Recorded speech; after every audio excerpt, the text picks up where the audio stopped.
نوتدونی اولین فروشگاه نوت موسیقی در ایران.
سلام دوست من، شما پیشنمایش این آموزش رو مشاهده کردید.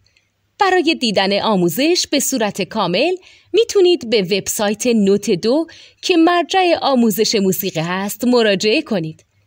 همچنین برای تهیه نوت موسیقی مرتبط با این آموزش هم میتونید به وبسایت نوتدونی که بزرگترین آرشیو نوت موسیقی در ایران هست مراجعه کنید.